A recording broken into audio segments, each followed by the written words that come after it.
Hello बच्चों, स्वागत है आपका आज की ज्ञानशाला में। आज हम बात करेंगे स्वामी विवेकानंद के बारे में। हिंदू धर्म को उसके उज्जवल रूप में आज की दुनिया के आगे सबसे पहले स्वामी विवेकानंद ने ही रखा। विवेकानंद कलकत्ता हाई कोर्ट के वकील श्री विश्वनाथ दत्त के पुत्र थे। सन्यासी होने से पहले उनका नाम नरेंद्र नाथ था।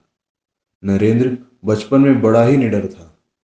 वह जब 6 वर्ष का था तो एक दिन मेले से लौट रहा था।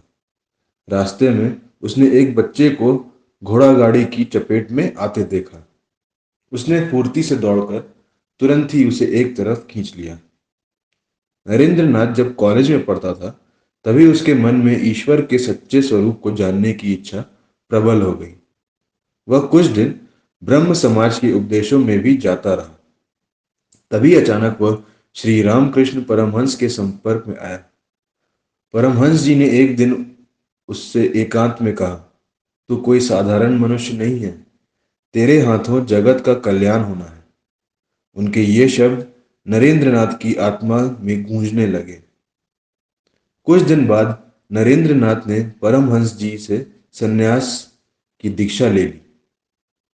उसका नाम अब विवेकानंद हो गया। 1886 में रामकृष्ण परमहंस स्वर्ग सिधार गए।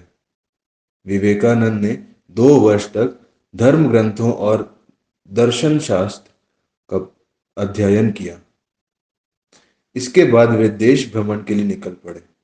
उनके प्रवचनों से प्रभावित होकर अनेक युवक और सुशिक्षित व्यक्ति उनके भक्त और शिष्य हो गए। उन्हीं दिनों अमेरिका के शिकागो नगर में एक सर्वधर्म सम्मेलन होने की घोषणा हुई। अपने भक्तों और शिष्यों के आग्रह पर स्वामी जी अमेरिका के लिए रवाना हो गए। शिकागो में विवेकानंद को पहले बहुत परेशान होना पड़ा। उनकी वहां से किसी से जान पहचान न थी। पास का रुपया भी खत्म हो चला था। फिर वे किसी संस्था के प्रतिनिधि होकर तो आए नहीं थे, इसलिए उन्हें सम्मेलन में भाग लेने दिया जाएगा इसकी भी कोई आशा नहीं दिखती थी।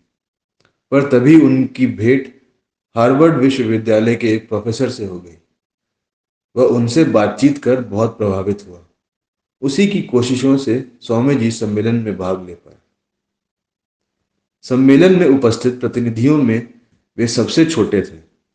उनकी आयु तब केवल 30 वर्ष थी, परंतु जब उनका भाषण शुरू हुआ तो लोग मंत्रमुग्ध रह गए। उन्होंने मानव धर्म और विभिन्न धर्मों की मूल एकता पर जोर दिया। उनके विचारों और वक्तृत्व कला की बड़ी सराहना हुई। अब तो अमेरिका के नगरों में उन्हें व्याख्यान के लिए बुलाने की जैसे होड़ लग गई थी। वे अमेरिका में 2 वर्ष तक रहे। उसके बाद इंग्लैंड, इटली, फ्रांस और जर्मनी गए। 4 वर्ष बाद वे स्वदेश लौटे। देश में उनका बड़ा स्वागत हुआ। वे उन सन्यासियों में नहीं थे जो आश्रम या मठ बनाकर आराम से जीवन बिताते हैं।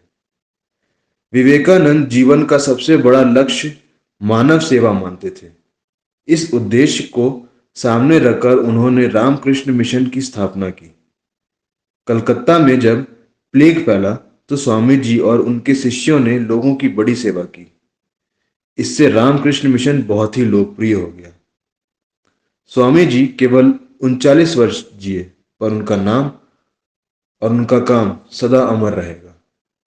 तो ये थी बच्चों आज की ज्ञानशाला। ऐसे ही इंटरेस्टिंग टॉपिक्स के साथ बने रहें स्वदेशवाणी के साथ। धन्यवाद।